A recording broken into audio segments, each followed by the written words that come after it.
Welcome to Breaking News to Trading Moves. Imagine a professional trader locking their screen on a Friday afternoon. Right. End of the week, time to face the music. Exactly. They review the monthly ledger, and, they followed the golden rule of risk management. No single position lost more than 1% of their equity. The textbook approach. Yeah, exactly.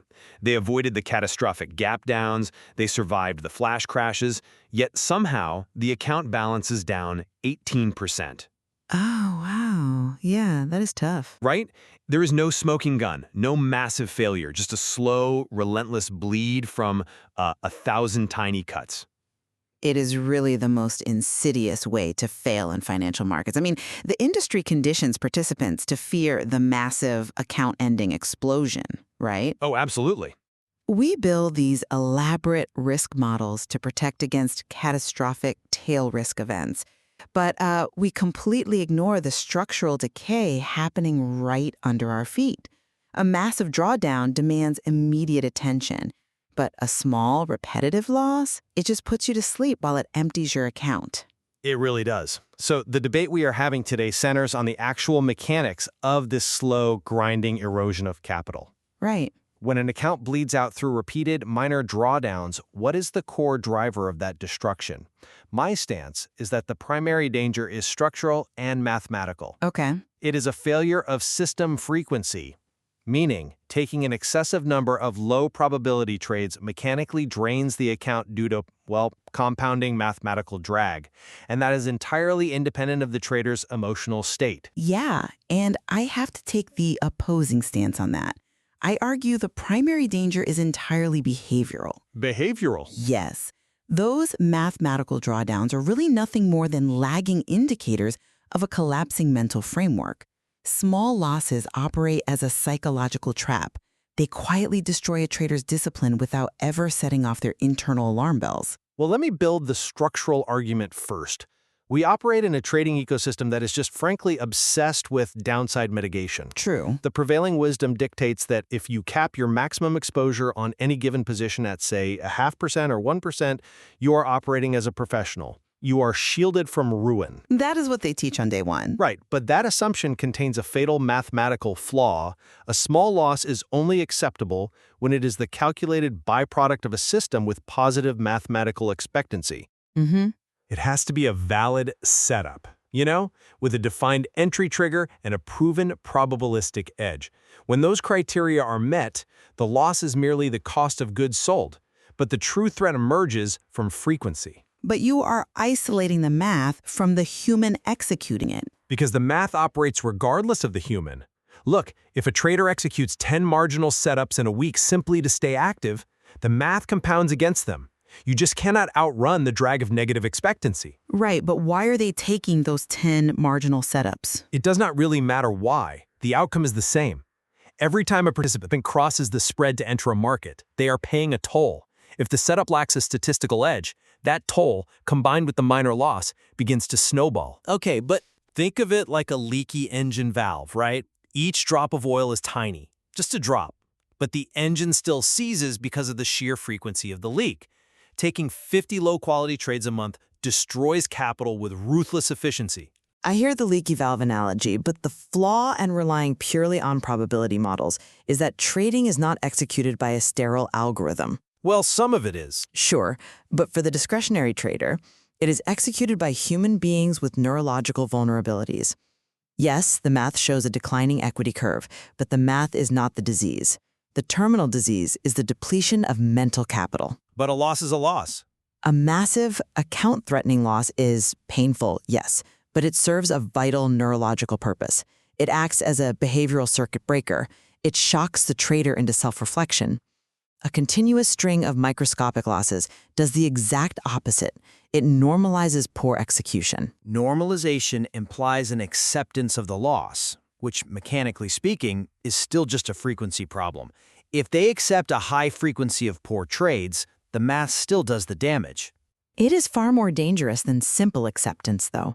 Every micro loss chips away at a trader's confidence. It strips their edge one tiny compromise at a time. After 5 or 6 minor red trades, the psychological baseline warps. Warps how? the brain starts associating valid market structure with pain. The trader begins cutting their winners prematurely, just to secure a green trade on the ledger. Or they hesitate on prime setups because they fear another paper cut. So you are saying the leak only continues because the trader's mental state is compromised. Exactly. The financial capital is leaking, yes, but the mental capital is bankrupt long before the math becomes fatal. The emotional pressure is the actual threat because it operates stealthily. Once they believe their edge is gone, erratic execution takes over. I challenge the idea that erratic execution is the root cause here. Really? Yeah. Often the execution is not erratic, frantic, or panicked. It is methodical, calm, and completely undisciplined regarding frequency. Look at overtrading. The account decline happens because the trader starts deploying capital into a mathematical void. A mathematical void? Yes. The sheer volume of invalid setups destroys the account through pure statistical gravity. But your focus on frequency completely ignores the emotional cause. When a trader takes a boredom trade, they are seeking a dopamine release. They are craving engagement with the market. Even so, the math... Wait, let me finish this thought. When that trade results in a minor loss, the brain registers a micro-trauma. To alleviate that immediate frustration, the brain demands rapid action to recover the lost capital, no matter how small. The revenge trade. Exactly. It becomes an impulsive, revenge-based behavioral cycle. You cannot separate the mathematical volume of the trades from the emotional necessity the trader feels to place for them. Even if we grant that dopamine loops play a role, the solution remains entirely structural. The internal motivation behind a trade does not alter its mathematical outcome. A trade placed out of boredom and a trade placed with robotic precision will both lose 1% if the market hits the stop loss. True. The market does not care how you feel. Right. So my argument is that if we enforce rigid structural parameters to limit frequency, the dopamine loop becomes irrelevant. If a trading framework only permits a maximum of 3 setups a day based on strict volatility metrics, the trader's emotional state cannot force a 4th trade. The capital is protected by mathematical walls. Those mathematical walls are constructed out of paper if the human lacks the discipline to stay inside them. Well, discipline is required for any system. But you are describing a theoretical utopia where a compromised emotional trader suddenly obeys a set of arbitrary limits. If a trader is trapped in a cycle of micro losses, they will simply rationalize breaking those limits. By ignoring their own rules? Yes, they will look at a chart and artificially manipulate their own reading of the volatility metrics just to justify an entry. They will convince themselves that a marginal setup is actually a prime setup. The human capacity for self-deception in financial markets is boundless. The self-deception you highlight is precisely why traders allow this capital drain to continue without ringing the alarm. But I argue the deception is structural. How so? It happens because traders operate under a severe misunderstanding of risk management metrics. They place a hard stop-loss order risking only a fraction of their equity. Once that order is live, they experience a false sense of security. Ah, the illusion of safety. Exactly. They look at their daily risk matrix and genuinely believe they are adhering to professional standards. But protection is not the same as progress. A tight stop loss prevents a large loss, sure, but it does nothing to prevent bad decisions. See, that assumes they're just innocently misguided about their metrics. I argue it is a deliberate subconscious psychological strategy to avoid pain. Wait, a strategy to avoid pain by taking more losses? The math of the expectancy formula shows that excess frequency destroys the equation. They are consciously choosing to erode that equation. They are not looking at the equation. They're looking at their ego. Traders actively use small losses to camouflage their loss of control.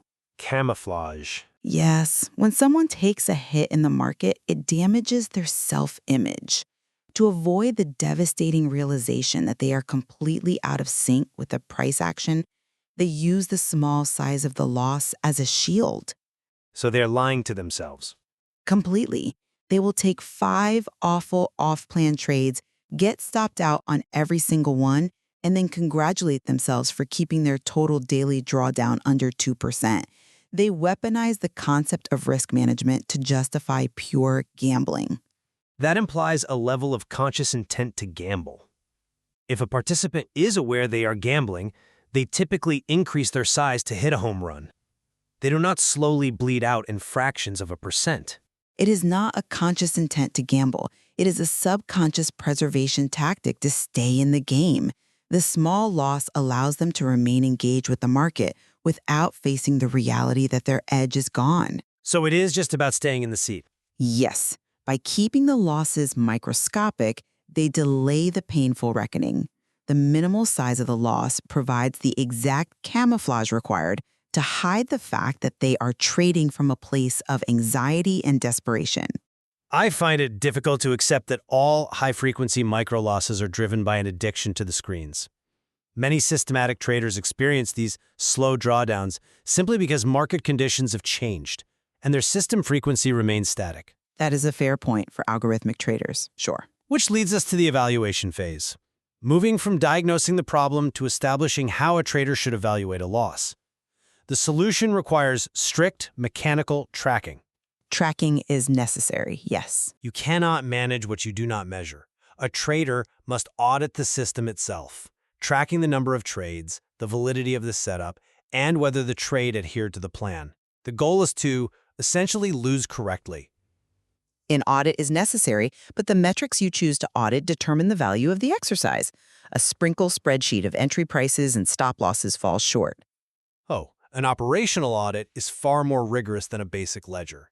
It demands that every single trade is graded against predefined objective criteria. Was the daily volatility threshold met? Was the exit executed at the plan's structural level? But a mechanical audit will only capture the variables the trader chooses to log. It is sterile.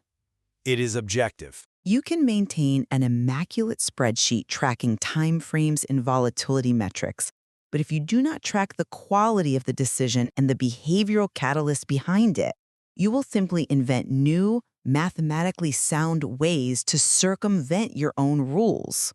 Behavioral triggers defy quantification, though. You cannot objectively measure a feeling of anxiety or boredom on a spreadsheet. You can measure the actions stemming from them. A price breakout above a resistance level is objective. It happened or it did not.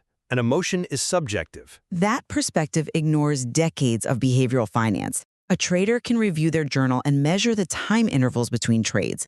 If the data shows they consistently re-enter the market within 90 seconds of a stop-out, that is a quantifiable behavioral pattern.